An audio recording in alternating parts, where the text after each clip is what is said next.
आज पवित्र दिन विश्वकर्मा पूजा आज दिन यही दिन में विश्वनाथ मंदिर प्रांगण में कुमार खातिर किसी उद्यमान युवक सी गोटे प्रचेषा जारी रखिंट जटन में अवहेलित होगी रही रास्ता कड़े गोटे निरीह लोक थिबा सेमान को खाद्य बंटन करेंगे प्रति मास संक्रांति यही दिन से माने तार योजना प्रस्तुत कर श्रद्धालु भक्त को यह मंदिर में भी खाया देवे तत्सहित किसी लोक पाखे पहुंचेबे गरीब गुरुबा असहाय निराश्रय लोक जो मैंने अच्छा सहभागिता रखिए बोली कुमार खाद्यर किसी युव वयस्क एकजुट होती मन प्राण एकजुट करी आज विश्वनाथ मंदिर एकाठी होती ये कार्यक्रम आम पचारि बुझा कौन से महत्व उद्देश्य रखिंट आपण ये जो कार्यक्रम सामिल होती जो कार्यक्रम कर प्रसाद बंटन करेंगे विश्वनाथ मंदिर किसी श्रद्धालु भक्त को देवे तत्सहित किसी आमर जो पौरांचल मध्य गरीब गुरुबा असहाय लोक से प्रसाद बंटन करे प्रति संक्रांति ए संपर्क में कौन अरुण कुमार महांती आज बड़ी पवित्र विश्वकर्मा पूजा एवं संक्रांति दिन में कुमारखातिया ग्रामवासी माने मिलित भाव में ये जो भक्त मानू एवं जटणी पौरांचल गरीब गुरुबा व्यक्ति विशेष को प्रसाद दान करेंगे प्रसाद सेवन सुविधा जोगे दौरान तेणु मु मोर अंतर सहित कुमारखातिया ग्रामवासी वृंद को धन्यवाद दूची एवं तार कार्यकर्ता जो सदाशिव मंगराज शरद पाइकराय मानस मंगराज एमान सुषा एमान को सब धन्यवाद दूची ये पवित्र दिन में ये पवित्र कार्य कर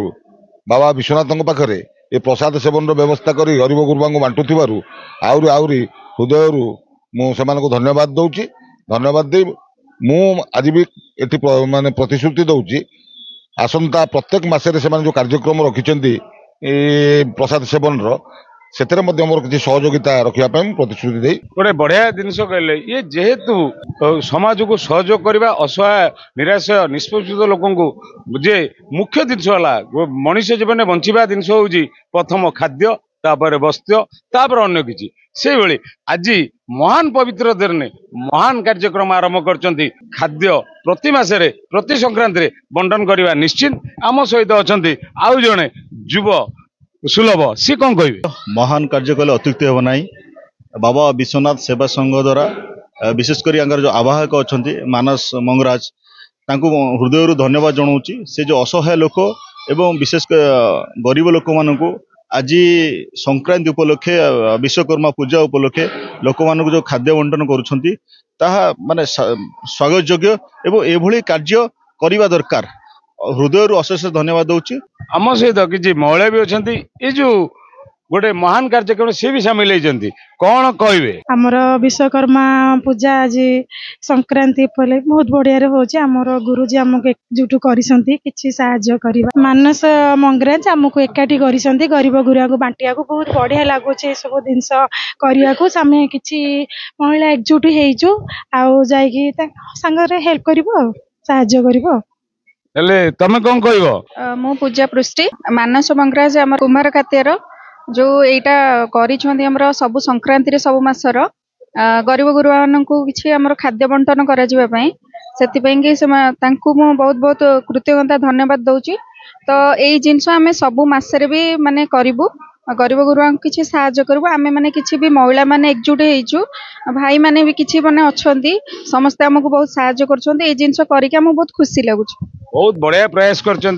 कहीं समाज को सुसंगठित करने गले आगे लोकों समस्या सहित जोड़ी देवा पड़ो लोकों प्रथम समस्या है पछिक गले खाद्य तापर वस्त्र पवित्र दिन में ये जो युवगोष्ठी अच्छा किसी महिला को आउ साथी भाई मानू नहीं एकजुट होती गरीब गुरुआ सहयोग करे माँ आप संपर्क कौन कह मत यहाँ बहुत माने इच्छा थी आगुरी जमी किसी गोटे अनुष्ठान हो बोली मानस भाई सांगे मिसी गोटे किसी गोटे कर बहुत निजक बहुत गर्व मन हो तो एमती आम भी चाहूँ ये संस्थाटा आमर बहुत आग को जाऊ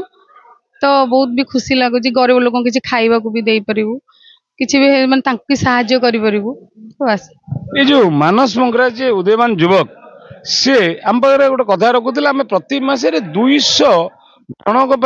खाद्य वितरण करूँ गरीब गुरुआ तत्सहित एठी जो श्रद्धालु भक्त आसे प्रति संघाती भी आम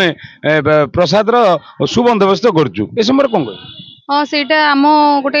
गोष्ठी है ग्रुपटे जेहेतु से आम कि गरीब लोक दे पारू प्लस जो मैंने भी आम डाकबू कि जो मैंने आसी भी आम खुशी भी प्रसाद दे पारू। जाओ आज पवित्र विश्वकर्मा पूजा अवसर रे जे युवगोष्ठी एकजुट हवा महिला को पुरुषों को एकजुट करी जे समाज मुख्य स्रोत रे सामिल हवा किछि अवहेलित गरीब गुरुबा जदि अछंती ताले तांको पई प्रथमतः मंदिर रु खाद्य प्रस्तुत करी प्रसाद हिसाब रे तांक बारे पहुंचा जहा महान कार्य करचंती आगामी दिन में अन्य मानक दिग्दर्शन निश्चिंत दब।